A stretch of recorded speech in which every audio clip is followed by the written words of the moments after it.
Son las 8 de la mañana. Radio del Principado de Asturias, RPA, Asturias Hoy, primera edición. ¿Qué tal? Saludos, muy buenos días. Jorge, Rubén, Amadeo, Iván y David son los nombres de los 5 trabajadores leoneses que hoy, hace un año, fallecieron en la mina de Zarreu, en Degaña.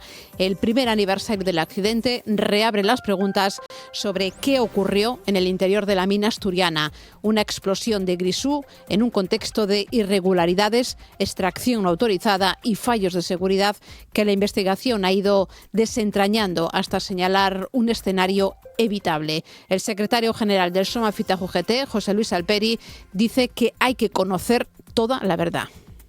Que haya certezas para las familias, que la investigación sea exhaustiva, transparente, rigurosa, que se sepa qué pasó, cómo pasó y quiénes fueron los responsables.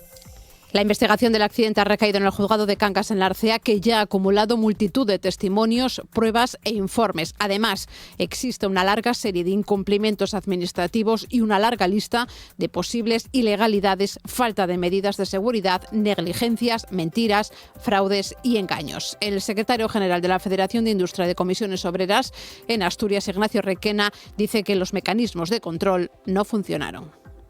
Los sistemas de control no funcionaron adecuadamente. En todo caso se dirimirá en sede judicial, pero a la luz de todo lo que se va conociendo, los mecanismos de control de vigilancia de mina no funcionaron en absoluto, en el mejor de los casos, ¿no? Bueno, pues el Servicio de Minas del Principado ha concluido en su informe sobre la investigación que la mina de Zarreu ejercía una actividad clandestina, extrayendo carbón donde no se podía e incumpliendo cualquier medida de seguridad y organización de los trabajos. Hay abierta también una investigación parlamentaria en la Junta General. Todo esto ocurría en un martes 31 de marzo, que hoy hacemos con Diego Fernández en el control de sonido, con Paula Rodríguez en la redacción y en la locución y con Ángeles García al micrófono. Titulares. Asturias Hoy. El Gobierno indulta a las 6 de la Suiza. Está previsto que el Consejo de Ministros apruebe hoy esta medida, que supondrá levantar la pena de 3 años y 6 meses de cárcel a 5 mujeres y un hombre por sus acciones durante las protestas contra el despido de una compañera que estaba embarazada. Herminia González, portavoz de la plataforma Sofitu, el grupo que se creó para apoyar a estas personas, cree que el indulto es una victoria de la movilización social. Queremos dejar muy claro que esto se consiguió gracias a la lucha de la gente, ¿vale? De la solidaridad y del apoyo mutuo y entre la clase trabajadora. Concentración contra la siniestralidad laboral. Será a las 11 de la mañana en Oviedo. La convocan Comisiones Obreras y UGT en señal de duelo y denuncia por el accidente que el pasado viernes costó la vida a un trabajador de la construcción en Gijón. Reclaman a las empresas que cumplan la ley de prevención de riesgos laborales. Lo reclama Damián Manzano de Comisiones Obreras, Marino Fernández de UGT. Exigimos que de forma inmediata las empresas cumplan con la ley de prevención de riesgos laborales. En lo que va de año, 2 personas perdieron la vida, pero es inasumible que accidentes como el de este viernes sigan ocurriendo. Se inicia el proceso del despido de los 27 estibadores de Avilés en huelga. Son los que reivindican la continuidad del centro portuario de empleo y que no se subrogaron a la empresa. Debían comenzar a negociar el próximo 7 de abril, si bien en el documento entregado a los afectados se asume la posibilidad de adelantar la fecha. Los estibadores en huelga afirman que continuarán con ella. Su portavoz es Manuel Pravia. Tener que aceptar unas condiciones que sabemos que se han aceptado o acordado de manera unilateral, que no respetan los procesos de subrogación ni siquiera. El tráfico. 8:04, ¿cómo se circula por Asturias hasta ahora? DGT, buenos días. ¿Qué tal? Muy buenos días. Pues hasta ahora amanece con tranquilidad las carreteras de Asturias y tan solo van a encontrar un tráfico en aumento ya en 2 puntos de la A66. Por un lado, en Oñoniego, en dirección a Oviedo, al igual que en la zona de Coyoto, en este caso sentido norte, sentido ya hacia Gijón, al mismo tiempo que también se complican los accesos a Oviedo, como es el caso ya de la carretera habitual, la S2 en Villamejil, y también por la O14 ya en la zona de Abulí. En el resto de carreteras asturianas, por el momento, circulación fluida y cómoda. Gracias, DGT. Vamos a ver cómo se circula por Oviedo hasta ahora. Policía local, buenos días. Hola, buenos días. ¿Cómo está el tráfico en la capital? Nada, tenemos tráfico fluido en toda la ciudad. Gracias, Oviedo. Sin comunicación con Gijón, nos vamos a Avilés. Policía local, buenos días. Hola, buenos días. ¿Cómo está el tráfico ahí? tráfico fluido más bien escaso en estos momentos en Avilés. Pues gracias, Avilés. Vamos con la situación meteorológica. El tiempo. Que nos la acerca David Arango. ¿Qué tal? Buenos días. Hola Ángeles, muy buenos días. Hoy tenemos por delante una jornada de martes con muchas nubes y con alguna precipitación de carácter débil. Lluvias que llegarán a prácticamente todos los rincones de Asturias. En el suroccidente podrían llegar a tener una jornada de martes seca. Las temperaturas hoy bajan un poco, 2 grados hacia la cordillera cantábrica. Mañana, miércoles, será una jornada en la que abrirá, disfrutaremos de algunos claros y por la tarde volverán de nuevo a ganar terreno las nubes. Asturias al día. Asturias al día con Nacio Varías a partir de las 9. ¿Con qué asuntos? Buenos días. ¿Qué tal? Buenos días, Ángeles y Paula, también compañeras de Asturias. Hoy primera edición. Ya sabéis que se cumple un año desde el accidente de la mina de Zarreu que le costó la vida a 5 personas. Nuestro recuerdo tanto para las personas fallecidas como las heridas como sus allegados. Además, hoy 31 de marzo se celebra el Día Internacional de la Visibilidad Trans con varias actividades previstas en Ubieu. Vamos a tener con nosotros a Ángeles Fal de Yar Trans y a Yosune Álvarez de Siega. El lema de este año de las movilizaciones, por ejemplo, incluyen una concentración a las 6 de esta tarde en la plaza del Ayuntamiento de Ubieu, es por una ley que defienda nuestro derecho a ser visibles sin ser víctimas. En cuanto a la segunda parte, Esther Prieto, una de las figuras fundamentales del mundo editorial de Asturias y del asturiano, retírase. Fueron 26 años trabajando en Trave, los últimos 14 como copropietaria de esta editorial con Samuel Castro, que va a seguir al frente de la empresa ahora con Rafa Valdés. Y en la tercera parte, el colectivo ciudadano Distrito Este, que es una organización vecinal centrada en la reivindicación de mejoras urbanísticas y medioambientales de los barrios ubieínos de La Tenderina, del Rayo Mercadín y de las zonas aledañas, mantienen su principal demanda de la construcción de un gran parque público conocido como Parque del Este a través de la campaña Aquí un Parque. Vamos a tener con nosotros a varios de sus dirigentes, a Suso Cañas, Maribel Ruiz, Mariana Díaz y Elena García Peláez, para poner el punto y final a las Asturias al día de este martes, Ángeles. Pues que empieza a las 9. Gracias, Nacio. Muchas gracias. Están escuchando Asturias Hoy, primera edición.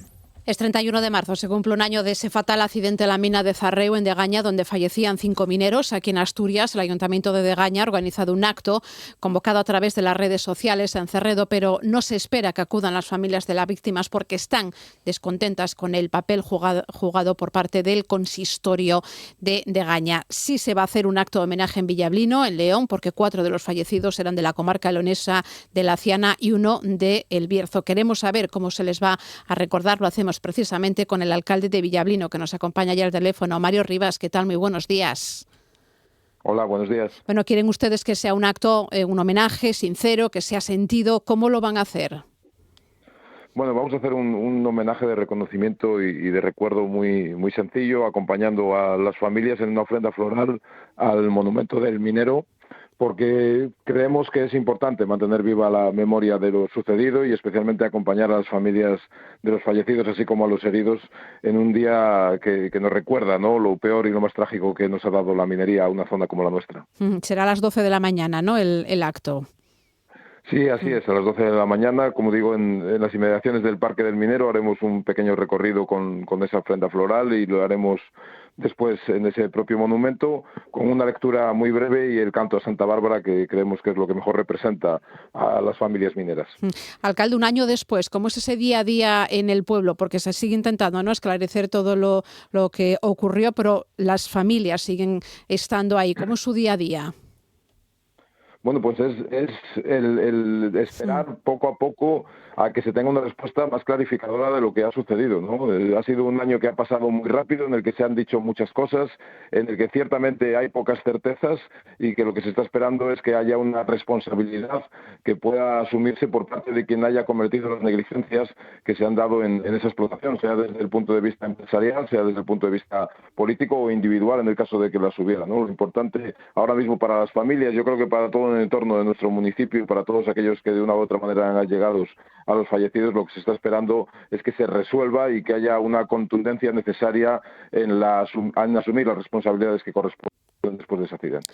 Pues eso es lo que esperamos todos. Queríamos acercarnos a este homenaje que se va a hacer en Villablino con el alcalde, con Mario Rivas. Gracias, alcalde. Un saludo. Gracias, buenos días. Buenos días. Bueno, pues en Zarreu, hace un año, una explosión de grisú acabó con la vida de 5 mineros, dejó heridas a otros 4 compañeros que aún hoy se están recuperando del impacto. Fallecieron Jorge, Rubén, Amadeo, Iván y David. Tenían entre 32 y 54 años. Todo ocurrió a las 9:30 de la mañana, 9:32 exactamente, cuando una llamada al 112 alertaba de un incidente con heridos. Minutos después, otra llamada confirmaba lo peor, una explosión en el interior de la mina. El accidente produjo una gran conmoción en Asturias, un siniestro en el que rápidamente se puso el foco en las condiciones en las que se trabajaba, en las que trabajaban estos mineros. Una explosión con deficientes sistemas de ventilación, con una seguridad muy precaria. Pronto se conoció que la empresa operaba bajo el nombre de Blue Solving, propiedad del empresario minero Chus Mirantes, y no contaba además con los permisos necesarios para la extracción de carbón, para sacar carbón. El secretario general de la Federación de Industria de Comisiones Obreras en Asturias, Ignacio Requena, y el secretario general del SOMA, FITAJ UGT, José Luis Alperi, afirman que debe conocerse toda la verdad. A las familias en este aniversario, pues lo primero de todo nuestro afecto, cariño, acompañamiento en el dolor del recuerdo de los compañeros fallecidos, y por parte de Comisiones Obreras el máximo compromiso en la búsqueda de la verdad. De la exigencia de justicia, no se puede olvidar por mucho tiempo que pase que lo que nosotros pedimos y que las muertes no queden en una estadística ni en un titular de prensa, que haya certezas para las familias, que la investigación sea exhaustiva, transparente, rigurosa, que se sepa qué pasó, cómo pasó y quiénes fueron los responsables y bueno, pues a partir de ahí que puedan las familias empezar a vivir el duelo de otra manera. El accidente tuvo consecuencias políticas. La consejera Belarmina Díaz se vio obligada a dimitir. Ella había ostentado previamente el cargo de directora general de Energía y Minería. También se puso en marcha una comisión de investigación en la Junta con reticencias del Gobierno. Y además hay abierta una investigación judicial para esclarecer los hechos. En ella están investigados por homicidio el dueño de Combail y el director de la mina de Zarreu. El SOMA FITAJ UGT, personado en la causa, quiere que se depuren responsabilidades. Desde Comisiones Obreras apuntan a responsabilidades claras. Por un lado, la propiedad, los propietarios de la mina. Por otro, quienes no recibieron las inspecciones con el rigor necesario para darse cuenta de que allí se estaba sacando carbón sin permiso. Nos hemos presionado como sindicato en esa vía judicial y luego pues hay otra que habrá que ver qué dice el informe de la Inspección de Servicios de la Dirección General de Minas, ¿no? O sea, hay dos cuestiones que que están en marcha. A la luz de todo lo que se va conociendo, los mecanismos de control de vigilancia de mina no funcionaron en absoluto, en el mejor de los casos, ¿no? Comisiones Obreras lo tiene claro, que caiga todo el peso de la ley sobre los responsables de la actividad en esta mina y, por supuesto, quien por omisión de su función no vigiló y no controló estas explotaciones. Hay una comisión de investigación abierta en la Junta General del Principado. Su presidenta es la diputada del Grupo Mixto, Covadonga Tomé, que asegura que hay responsabilidades políticas en el accidente. Elude dar nombres por no estar finalizado el dictamen, pero una de las líneas de trabajo se centra en determinar quién ideó la figura del proyecto de investigación complementaria. Una figura con la que Asturias señala parece que operaba al margen de la ley de minas. Ha recogido sus palabras Pilar Arias de Velasco. Covadonga Tomé trabaja ya en el borrador del dictamen que quiere presentar a los grupos a finales del mes de abril, con prudencia porque insisten que se requiere de un análisis sosegado. Lo que sí ha quedado claro, señala, es que la Administración debería haber estado más vigilante. Puedo ser muy concreta en que sí hay responsabilidades políticas y puedo ser concreta también en que hay responsabilidades políticas a diferentes niveles dentro de la Administración y de los diferentes cargos políticos que ocupan o ocuparon puestos relacionados con la gestión de la minería en Asturias. En el punto de mira está el proyecto de investigación complementaria, una figura, el PIC, con la que señala parece que Asturias operaba al margen de la ley de minas. Aparece solamente aquí en Asturias y de alguna forma se hizo ad hoc, se hizo expresamente, es un traje a medida para poder continuar operando en las minas aquí. La cuestión es dirimir responsabilidades políticas y administrativas. ¿Que se iniciaron en otra legislatura? Bueno, pues habrá que pasar a otra legislatura, evidentemente. Es importante, yo creo, llegar hasta el último detalle de en qué momento se gestó ese permiso concreto y bueno, pues quiénes fueron las cabezas pensantes y quiénes fueron los responsables de que se pusiera en marcha. El objetivo de la comisión, recuerda, es analizar qué se hizo mal para que no vuelvan a cometerse los mismos errores, entre ellos que en la Administración no se percataran de que Conbail y Blue Solving pertenecían al mismo entramado familiar. Cuesta trabajo creer que la Administración no lo conociera, hay que saber quién lo conocía y por qué no lo tuvo en cuenta. Elude dar nombres, pero cree que Belarmina Díaz, la exconsejera, no es la única que debe asumir responsabilidades políticas por el accidente. Hay otras personas que en función de lo que dictaminemos desde la comisión podrían tener que asumir responsabilidades políticas, sí. Tomé confía en que el dictamen de la comisión, con las aportaciones de los grupos, logre aprobarse por consenso y se pone de plazo principios de junio para que quede ratificado. Desde el Gobierno regional aseguran que están a la espera de conocer los resultados de las diferentes líneas de investigación abiertas y que una vez los tengan van a tomar las medidas necesarias para que algo así no vuelva a producirse. El portavoz del Ejecutivo, Guillermo Peláez, vuelve a insistir en que Blue Solving operaba al margen de la legalidad. Hay que dejar a los distintos órganos que están investigando la cuestión y una vez estén esos informes, pues evaluaremos la cuestión. Pero sí que queremos poner de manifiesto que lo que ya hemos conocido es que está claro que Blue Solving, la empresa, estaba llevando a cabo una actividad clandestina a espaldas del Gobierno del Principado de Asturias, extrayendo minas extrayendo carbón sin tener licencia para ello. Es decir, estamos hablando de una actividad clandestina, no estamos hablando de la supervisión de una mina en funcionamiento, sino que estamos hablando de alguien que deliberadamente estaba tratando de ocultar unas actuaciones al Gobierno del Principado. RPA, Asturias Hoy, primera edición. 8:17 de la mañana. El Gobierno central tiene previsto aprobar hoy el indulto para las 6 de la Suiza. Son 5 mujeres y un hombre condenados a 3 años y 6 meses de cárcel por coacciones graves y un delito contra la Administración de Justicia por tratar de defender los derechos laborales de una de ellas. Entraron a prisión el 10 de julio y el 18 de ese mismo mes obtuvieron el 3er grado. El grupo de apoyo a las 6 sindicalistas celebra la decisión del Gobierno de indultarlas tras 9 meses en prisión como una victoria de la unidad del movimiento obrero. La portavoz de la plataforma Sofitu, Herminia González, recuerda que no solo pone fin a la condena, sino a 9 años de sufrimiento judicial. Estas compañeras llevan sufriendo una pena de banquillo de 9 años, que no es poco, más 9 meses bajo el sistema del régimen penitenciario. Por algo que es nuestro lema y que decimos que nunca deberían de haber entrado, porque por hacer sindicalismo no se puede ir a la cárcel.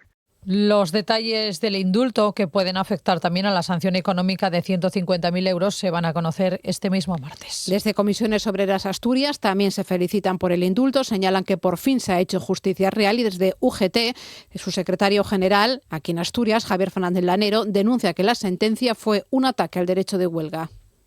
Valoramos positivamente que se les conceda el indulto a las 6 de la Suiza, pero que tuvieran que entrar en la cárcel, a pesar de todas las movilizaciones que hicimos desde la UGT, ha supuesto una importante pérdida de calidad democrática porque se ha atropellado un derecho constitucional, además de causar un daño irreparable en 6 personas inocentes.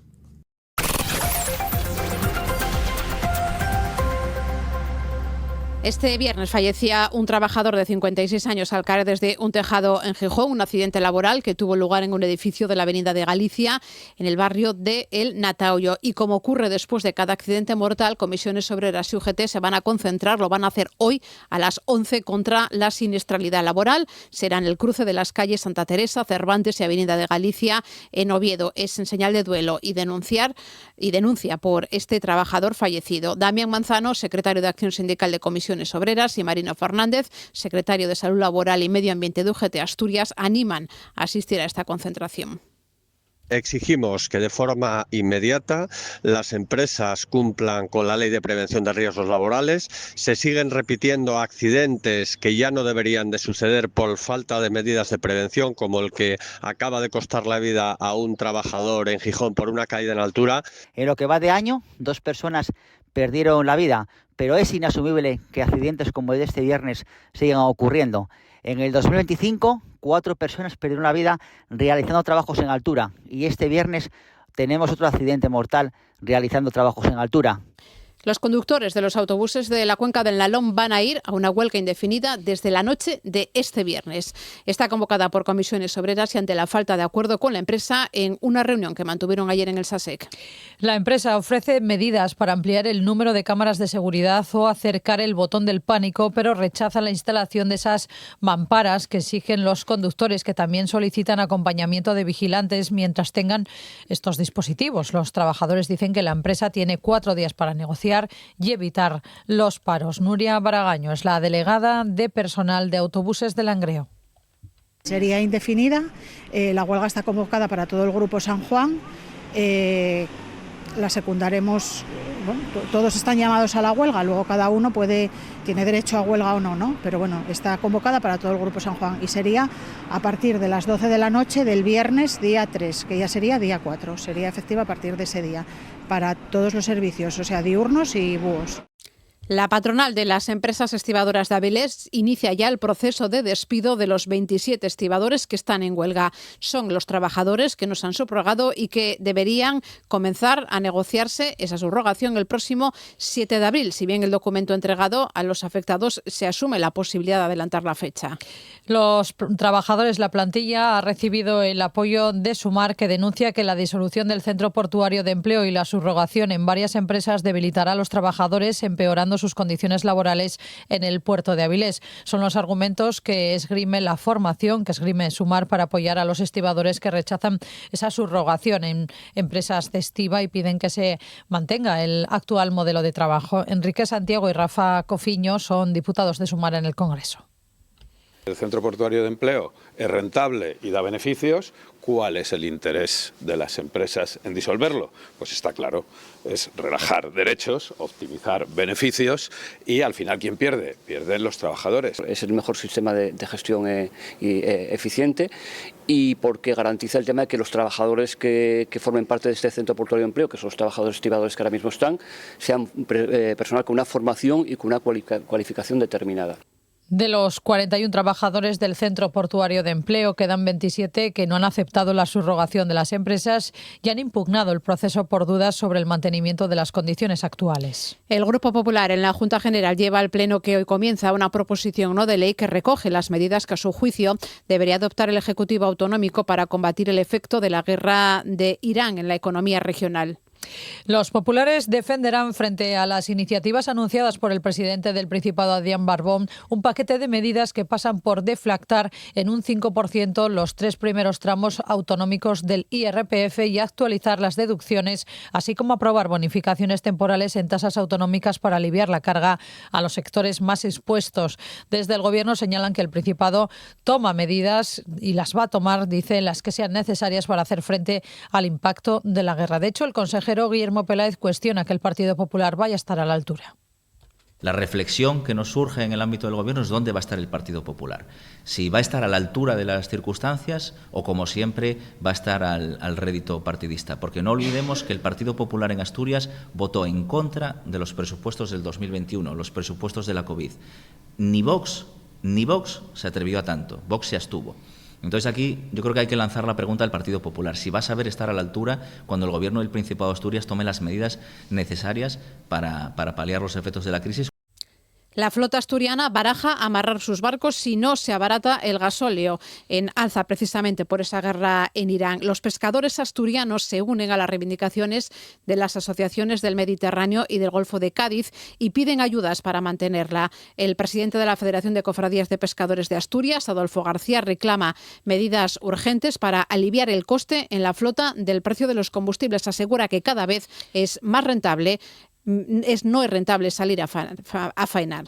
Desde Bruselas, el comisario europeo de Pesca, Kostas Kadis, ha anunciado además que tienen previsto proponer la activación del Fondo Europeo Marítimo y de Pesca y Acuicultura para ayudar al sector ante esta crisis derivada del aumento de los precios del combustible.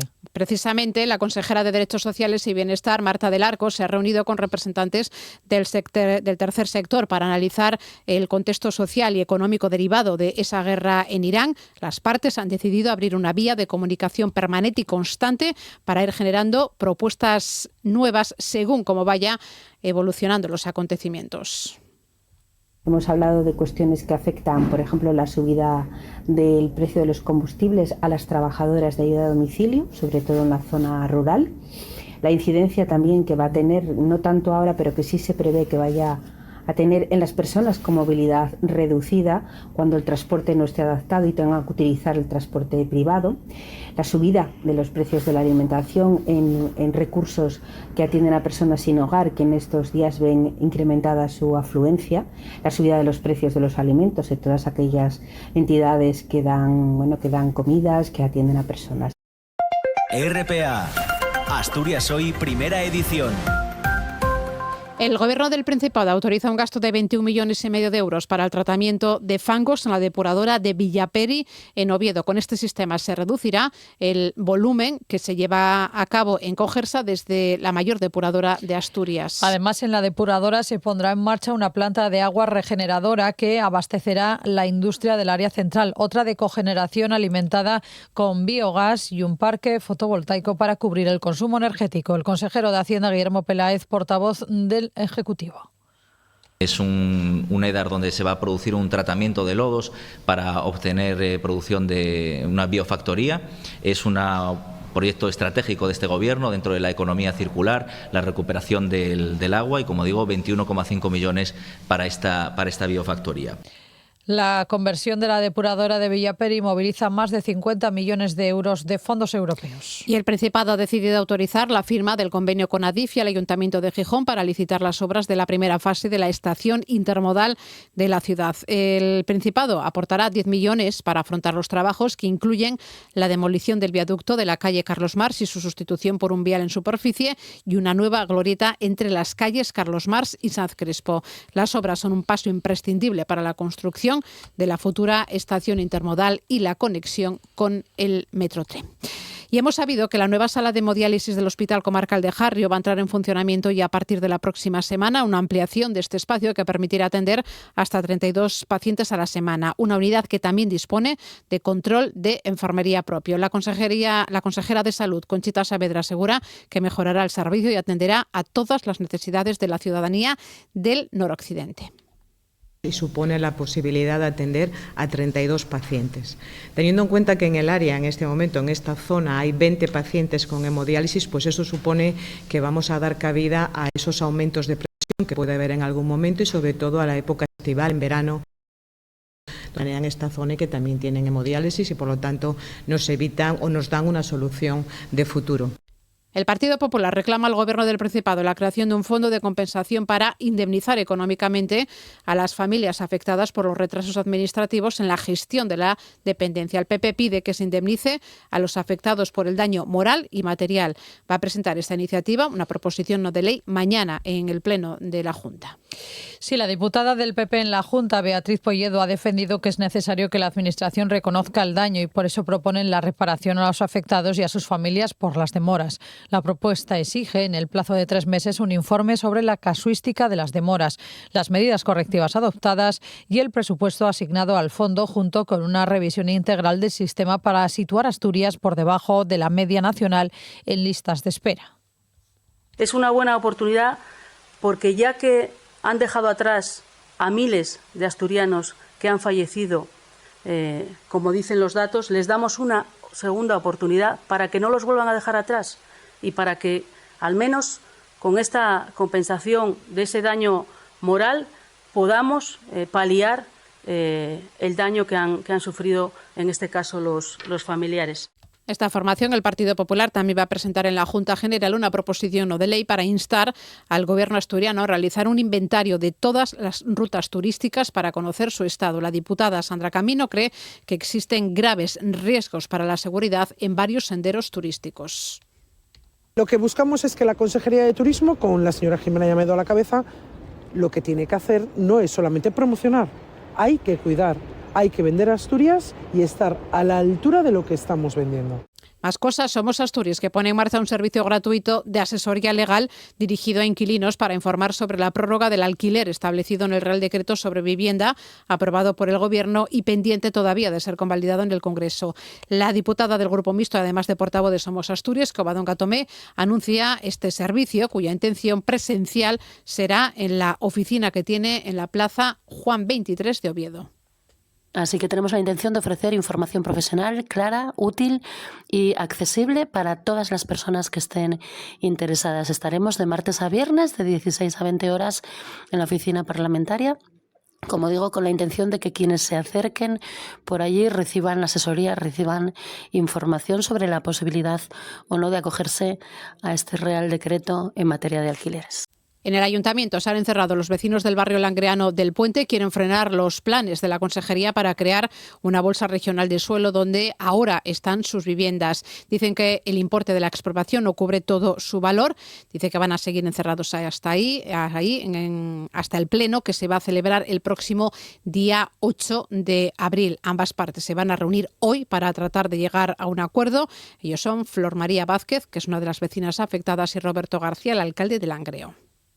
Sí, estamos de acuerdo con que hagan las 110 viviendas que tienen pensado, pero es que tienen terreno de sobra al nuestro lado, una inmensidad sin falta de expropiar a nadie, y pueden hacer hasta 500 si les da la gana, pero no, tiene que ser ese trocito. No queremos que las familias salgan excesivamente perjudicadas de esto.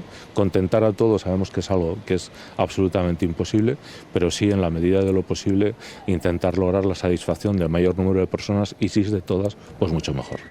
Asturias Hoy, primera edición. Noticias. El 15 de abril es cuando empezará a funcionar el nuevo sistema de reparación para las víctimas de abusos sexuales en el marco de la Iglesia.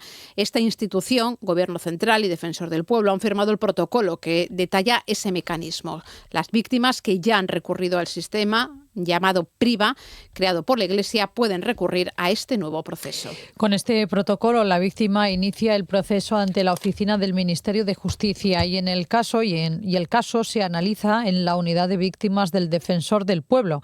Esta institución realizará una propuesta de resolución y, en su caso, de reparación. Como decimos, se va a poner en marcha el 15 de abril y con esto la Iglesia reconoce su responsabilidad ante abusos sexuales. Luis Argüello es el presidente de la Confederación Episcopal Española.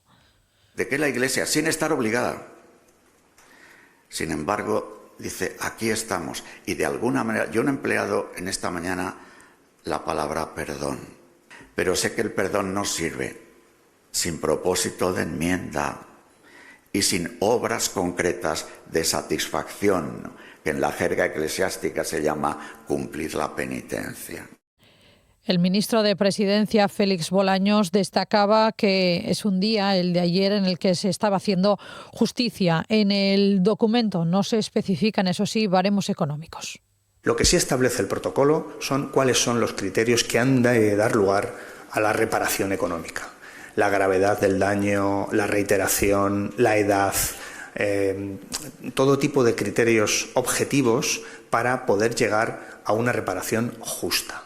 En el caso de discrepancias, la última palabra la tendrá el Defensor del Pueblo. Las víctimas que ya han recurrido al sistema de reparación creado por la Iglesia en 2024, el PRIVA, podrán recurrir ahora al nuevo mecanismo mixto. Para estar al día, Asturias al Día. Asturias al Día. Un programa de noticias, análisis y debate que se emite de lunes a viernes a las 9 de la mañana en RPA. Asturias al Día en RPA, la radio autonómica. Las mañanas dan para mucho en La Radio Es Mía. Los hosteleros sin empleados. Muchos bares o restaurantes que están cerrando la Felguera, no solamente por falta de camareros, sino por parte de cocineros o cocineres también. La hostelería siempre tuvimos fama de trabajar muchísimas horas, de explotar al personal, de cobrar poco. Los que son camareros tendría que ser un poco también vocacional. No metes a trabajar de camarero porque no tiene otra cosa que hacer. De mis amigos que estudiaron cocina, muchísimos cambiaron de profesión. El día que menos trabajabas eran 12 horas. ¿Nos acompañas? De 11 a 2, la radio es mía. La radio es tuya. El tiempo, échaselos en riba. Los horarios nun perdonen. Y puede acaecer que nun pudiste sentir el to programa favorito de RPA. Pero eso tiene arreglo. Atopa en internet rtpa.es Radio a la Carta. Y ya estaría, porque en rtpa.es están todos los programas de RPA. Cuando te apeteza y todas las veces que te preste. RPA, estamos en internet. RPA, la radio del Principado de Asturias. Están escuchando Asturias Hoy, primera edición. Un mes después del estallido de la guerra en Irán, queremos saber cómo sus consecuencias está afectando, en este caso, al sector de la construcción. Y lo hacemos con el presidente aquí en Asturias de la patronal de la CAC Asprocon, con Joel García, que nos acompaña esta mañana. Joel, muy buenos días. Hola, buenos días. Es un sector, el de la construcción, ¿no?, que está sufriendo también este conflicto bélico. Cuéntenos en qué sentido, cómo están notando un mes después ya en el sector la guerra. Bueno, pues yo creo que como todos los sectores estamos siendo bastante afectados o muy afectados. Yo creo que desde el primer momento hemos empezado a notar una subida del combustible como cualquier particular, pero bueno, eso se va a trasladar también a los materiales, o ya se está trasladando, ¿no? Avisos de subida de los tubos, de saneamiento, de abastecimiento, el betún para fabricar el aglomerado, los costes energéticos. Tenemos las industrias electrointensivas también que al final esos costes los trasladan a la obra y bueno, yo creo que preocupados, ¿no?, con este tema. Claro, es un sector que depende mucho, en este caso del consumo energético. Bueno, depende todo prácticamente de eso y de otras 4 o 5 cosas más, pero bueno, la energía es capital para nosotros, con contratos firmados, con precios acotados desde hace tiempo y eso nos genera un estrés en las empresas muy importante, ¿no? Porque ya se lo han comunicado las diferentes empresas, en este caso la patronal, ¿no? Estamos teniendo estos problemas. Se lo hemos comunicado, perdón, aquí. No, las empresas, a ustedes, ¿no? Les han dicho, claro, tenemos estos problemas, ¿qué hacemos? Claro.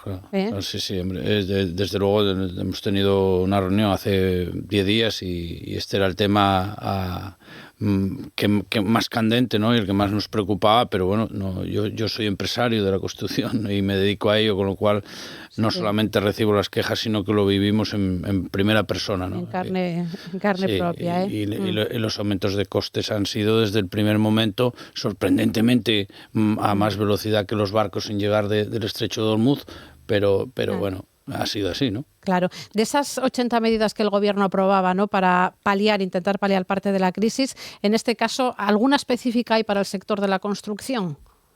Bueno, yo creo que la específica es la bajada de los impuestos en los hidrocarburos, pero claro, yo creo que hay que pensar en medidas concretas para este sector porque, bueno, es un sector muy importante para la economía de este país, como lo ha demostrado los últimos años y como lo demostró en el pasado, y yo creo que tenemos unos matices que tenemos que revisar, ¿no? Yo creo que hay que ahondar un poquito más en...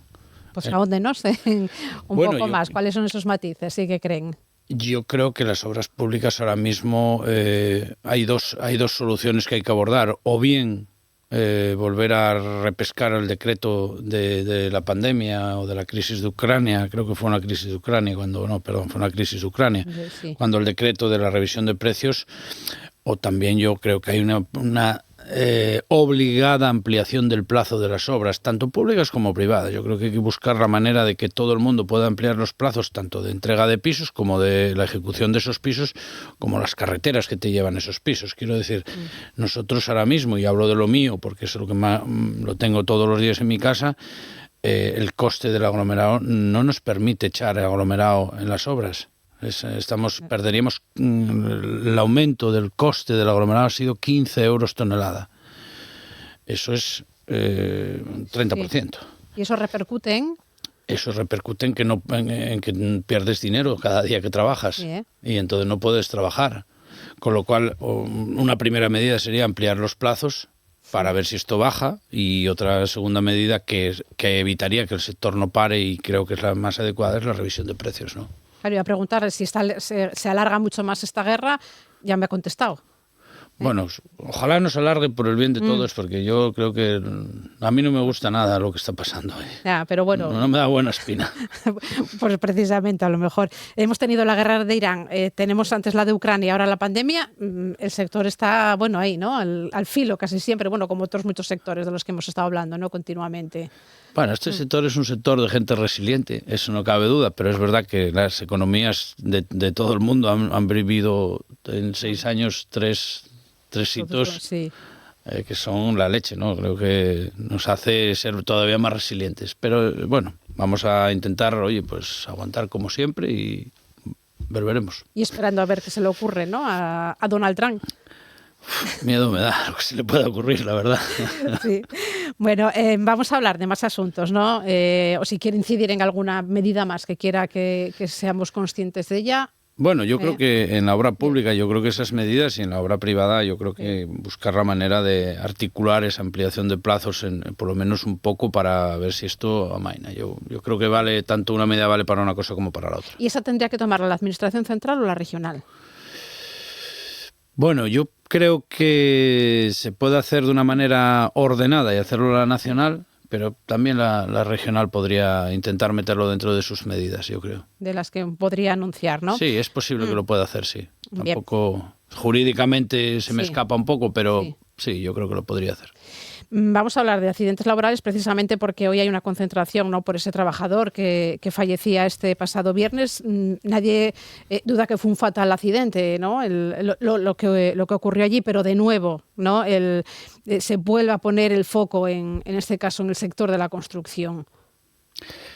Bueno, hay un riesgo inherente a la actividad. O sea, nosotros tenemos un sector que desgraciadamente consume mucha mano de obra, se trabaja en altura, pues es una catástrofe que ocurra esto, ¿no? Yo creo que es malísimo para nuestro sector, hace que la gente tenga quizá más miedo, incluso trabajar en él.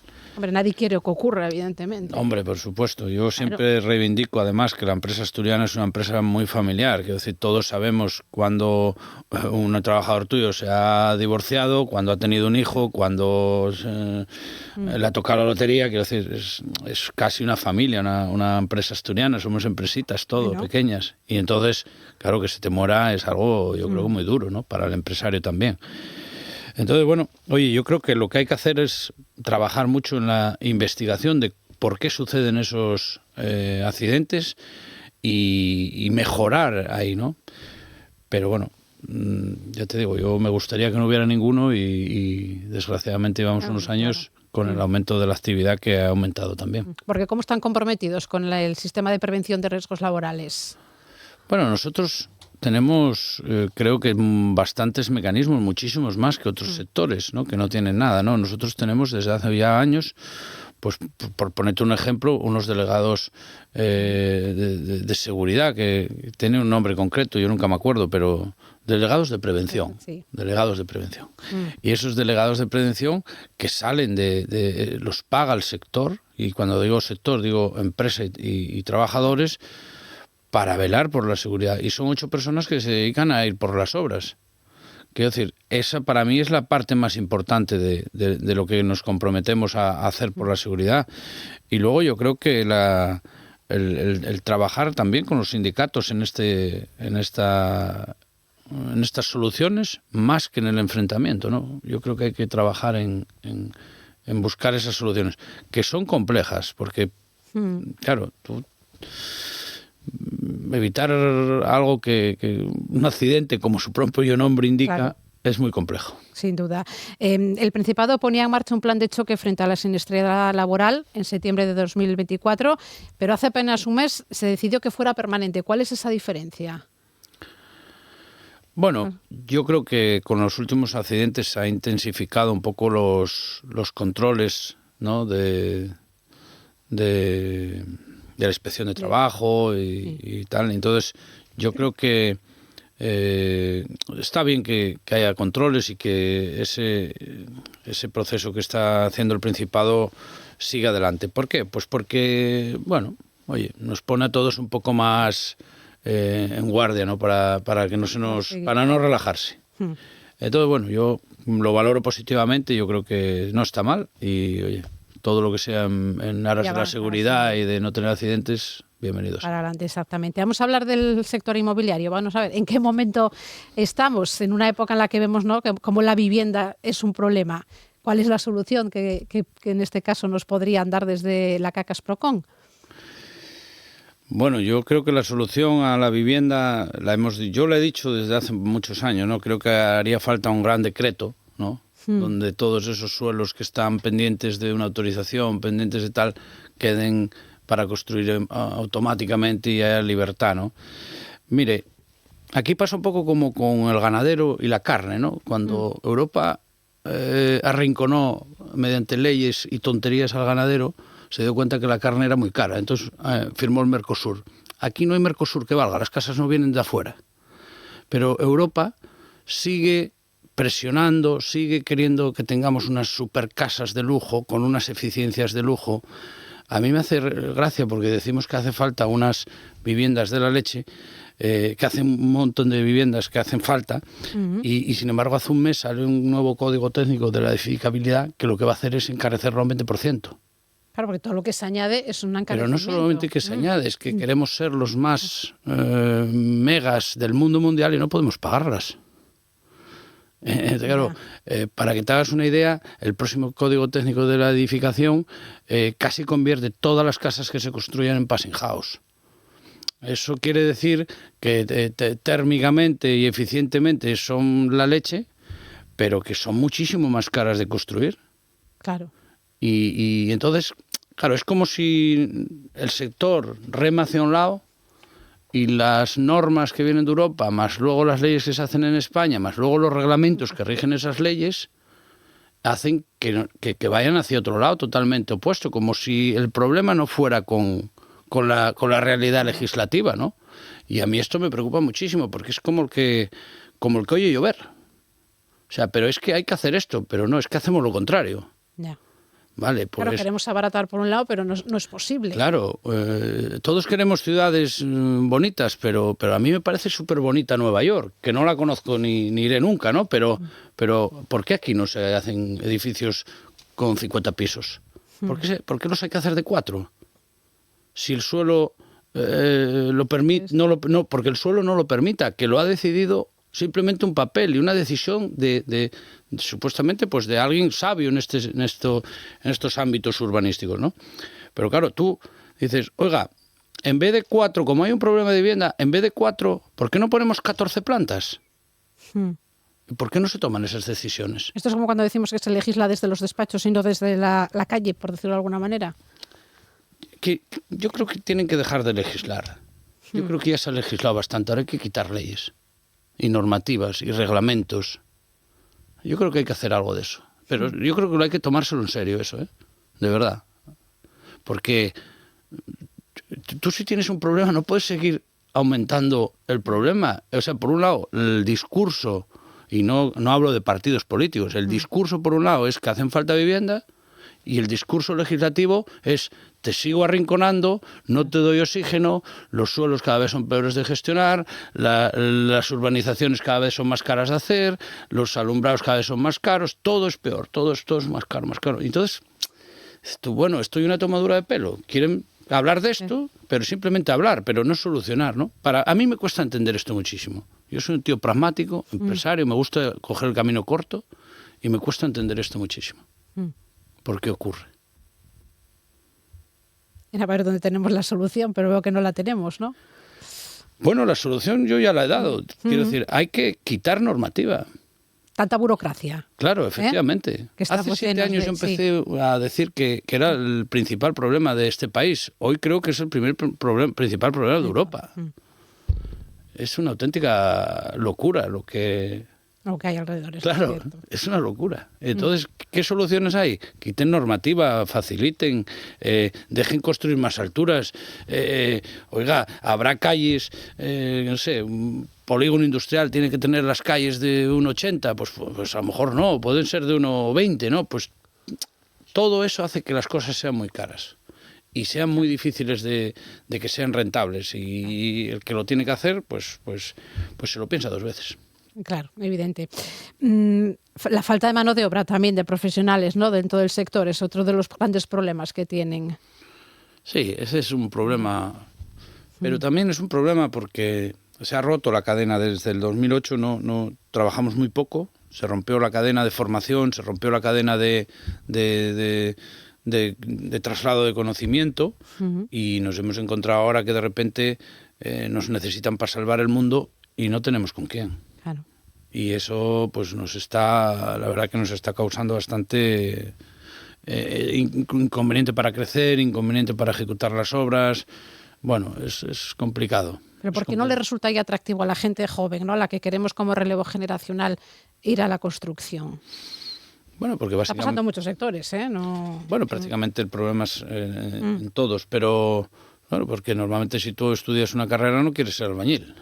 Y la gran mayoría de padres hemos formado a nuestros hijos para que sean otra cosa que no sea albañil, ¿no? Eso es parte del problema y yo creo que la solución pasa por la inmigración, no hay otra, absolutamente no hay otra ahora mismo. Yo ya no creo que hay un porcentaje de gente nacional que va a venir al sector, pero realmente quien nos va a tal es la parte de inmigrante. ¿Y por qué no se meten dentro del sector en este caso? ¿Por qué no trabajan? Bueno, trabajan muchos ya, ¿eh? Sí, hemos crecido. Yo entré aquí siendo 8.000 trabajadores en el sector y ahora hay 11.500. Quiero decir que y hay una muy buena una gran mayoría que ya son de fuera. En otras comunidades autónomas hay muchísimo extranjero trabajando en el sector, ¿no? Y luego, bueno, también habrá una parte de formación que se tendrán que formar y que, bueno, pues esta gente que quieren legalizar, pues yo sé que la Fundación Nacional va a formar una cantidad de gente y tendrán que formarlos antes de meterlos al sector. Pero bueno, va a ser, yo creo que quien trabaja en este sector. Evitar eso también, el absentismo laboral también que hay tanto dentro de ese sector. Hay muchísimo y muchísimo injustificado, yo creo. Yo creo que hay tanto la administración como el empresariado, como la parte de sanidad tienen que tomar medidas porque no es justificado este aumento. Creo que todos tienen responsabilidad y yo creo que antes de dar una baja tiene que ser verdad. Bueno, nos quedamos sin tiempo, como siempre, y hemos intentado acercarnos un poco, ¿no?, a este mundo de la construcción, que esperemos, ¿no?, que también, como está afectando a otros mundos, hemos hablado también del pesquero, del cárnico, como decíamos, ¿no?, del ganadero, esta guerra en Irán que todos deseamos y esperamos, ¿no?, que acabe cuanto más pronto mejor para todos. Pues Joel García, presidente de la CACAS Procon, gracias por estar esta mañana aquí. Un saludo, buenos días. Muchas gracias a ti. En Asturias Hoy, primera edición, Deportes. Deportes con Miguel Fernández. ¿Qué tal? Muy buenos días. ¿Qué tal? Buenos días. El Real Oviedo ya prepara el regreso a la competición liguera que le medirá al Sevilla el domingo a las 6:30 en el Carlos Tartiere. Guillermo Almada apunta a recuperar a Thiago Borbas de los 5 jugadores que tiene en la enfermería y espera que a partir de mañana se vayan incorporando algunos de los internacionales que tendrán esta tarde-noche sus últimos compromisos con sus selecciones. El presidente Martín Peláez recogió ayer el premio a Mejor Club de 2025 en la Gala del Deporte Asturiano. Mira, cuando hay un ascenso y cuando es por triple, tanto el femenino con el primer equipo como el filial, en el mismo año significa que algo se está haciendo bien, ¿no? Ayer, como dices, tuvimos en el Grupo Pachuca no hay fracasos, hay lecciones de vida. Ayer tuvimos la desgracia de volver a tener un descenso en el femenino, aquí están las chicas, ayer sufrimos, ayer lloramos, pero bueno, hoy es el día 1 para el regreso. Vamos a seguir trabajando y vamos a seguir impulsando este proyecto.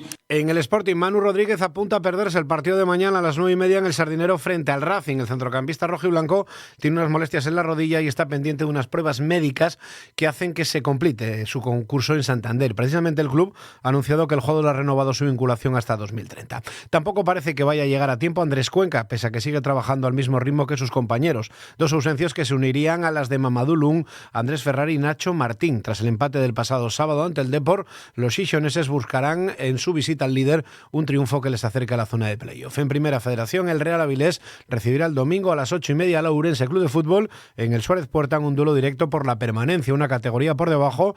El Vetusta recibirá el Numancia el sábado a las 4:30 y media hora después el Lealtad visitará al Atlético Astorga. El domingo a las 5 el Unión Popular de Langreo jugará como visitante ante el Real Ávila y el Marino hará lo propio a las 6:15 con el Coruxo. En tenis, aunque Pablo Carreño no pudo hacerse con el segundo título del año al caer en la final del Challenger de Montemar frente al jerezano Pablo Llamas, el asturiano ha asegurado su presencia en el sorteo del cuadro principal de Roland Garros al colocarse en el número 88 del ranking ATP.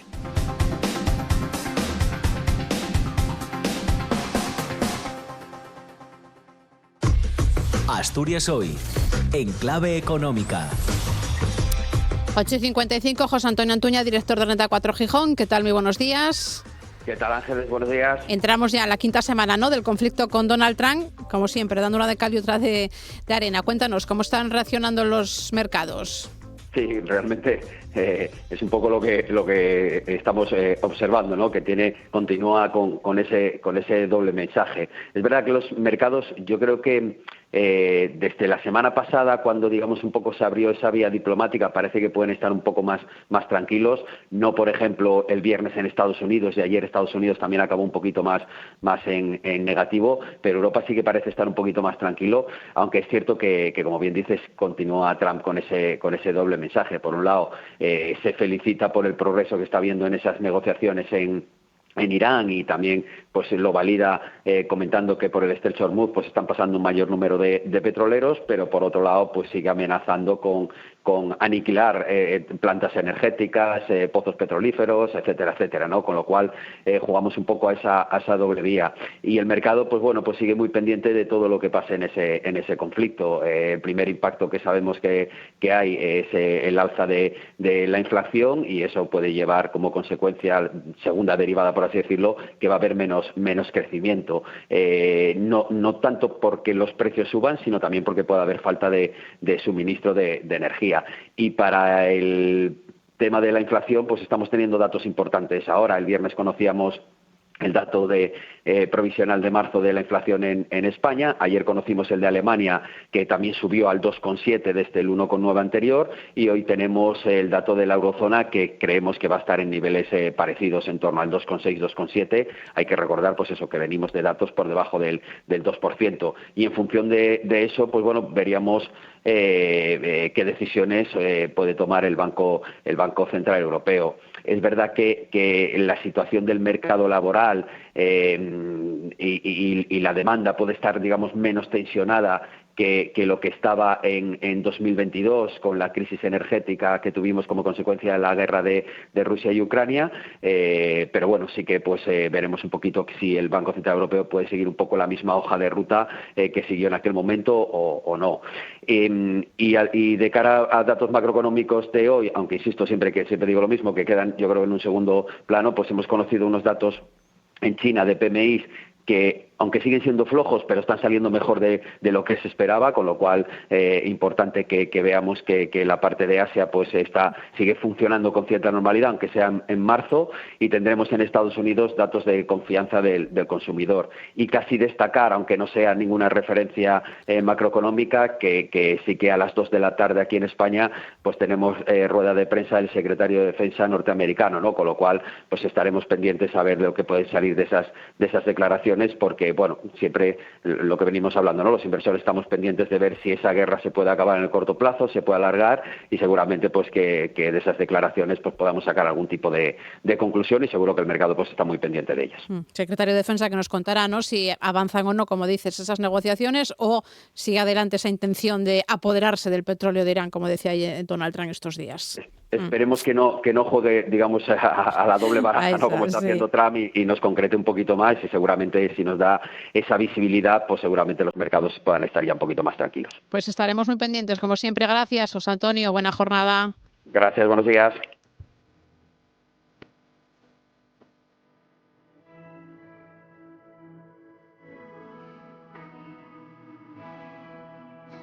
Vamos echando ya cierre a este informativo Asturias Hoy, primera edición, que llevamos desde las 8 de la mañana aquí contándoles las noticias de este día. Lo hacemos hoy con Pablo López, porque este sábado a las 9 de la noche va a actuar en el Teatro de la Laboral en Gijón.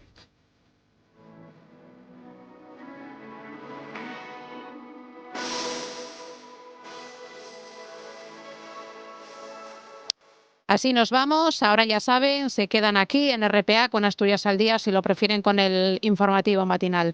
Nosotras mañana a las 8 en punto volvemos en esta Asturias Hoy, primera edición. Buena jornada.